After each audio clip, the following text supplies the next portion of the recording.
Pertama, kita lihat dari luar. Oppo A16 punya desain yang simple tapi elegan, dengan ketebalan hanya 8,4 mm dan bobot 190 gram. HP ini terasa solid dan nyaman digenggam. Bodinya yang melengkung 3D memberikan kesan premium, meskipun material yang terbuat dari polikarbonat. Di bagian depan, kita disambut layar luas berukuran 6,52 inci dengan panel IPS LCD. Resolusinya memang masih HD+, 720 x 1600 pixel. Artinya, untuk nonton YouTube atau scrolling media sosial, visualnya cukup nyaman dan warnanya pas.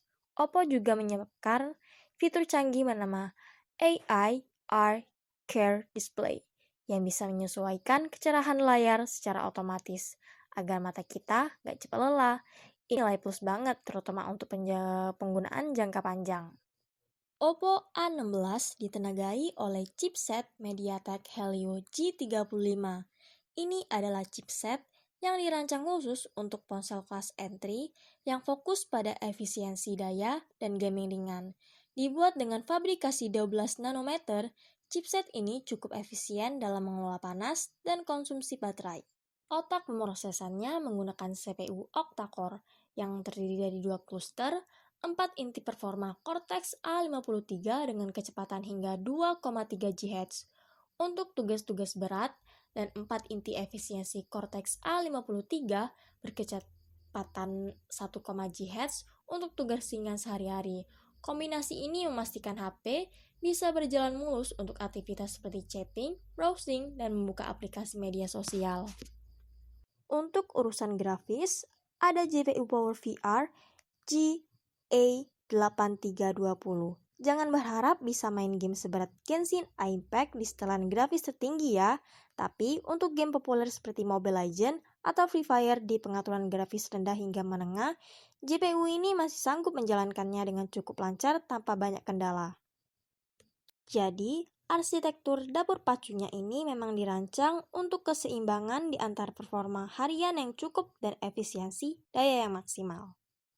Ini dia salah satu keunggulan utama dari Oppo A16, ditanamkan baterai berkapasitas super besar, yaitu 5000 mAh. Dengan kapasitas sebesar ini dan didukung oleh chipset yang hemat daya, Oppo A16 bisa dengan mudah bertahan seharian penuh dalam penggunaan normal. Bahkan, Oppo mengklaim bisa dipakai untuk nonton YouTube non-stop selama lebih dari 20 jam. Cocok banget buat kamu yang malas bawa powerbank. Untuk penyimpanan Oppo A16 hadir dalam beberapa varian.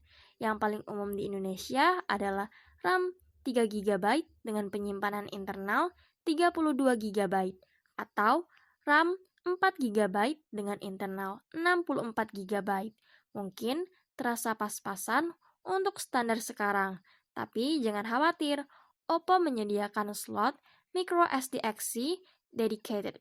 Jadi, kamu bisa menambah kapasitas penyimpanan hingga 256GB tanpa harus mengorbankan slot SIM kedua. Terus, bagaimana dengan kameranya? Oppo A16 dibekali dengan setup AI triple kamera di bagian belakang. Pertama, kamera utama 13MP. Ini adalah lensa utama yang akan paling sering kamu gunakan. Di kondisi yang cukup, hasil fotonya terbilang bagus di kelasnya, warnanya natural, dan detailnya cukup tajam untuk diunggah ke media sosial. Kedua, kamera makro 2MP. Lensa ini memungkinkan kamu mengambil foto objek dari jarak sangat dekat, cocok untuk memotret detail bunga atau serangga. Ketiga, kamera depth 2MP. Lensa ini tidak mengambil gambar, tapi berfungsi untuk mengukur kedalaman objek sehingga bisa menghasilkan foto dengan efek bokeh atau latar belakang blur yang rapi. Di bagian depan, ada kamera selfie 8MP yang sudah cukup mumpuni untuk kebutuhan swafoto dan video call. Secara keseluruhan, setup kameranya sangat fungsional dan fotografi kasual sehari-hari. Oke, setelah kita bedah semuanya, mari kita simpulkan dalam poin kelebihan dan kekurangan. Oh, don't you dare look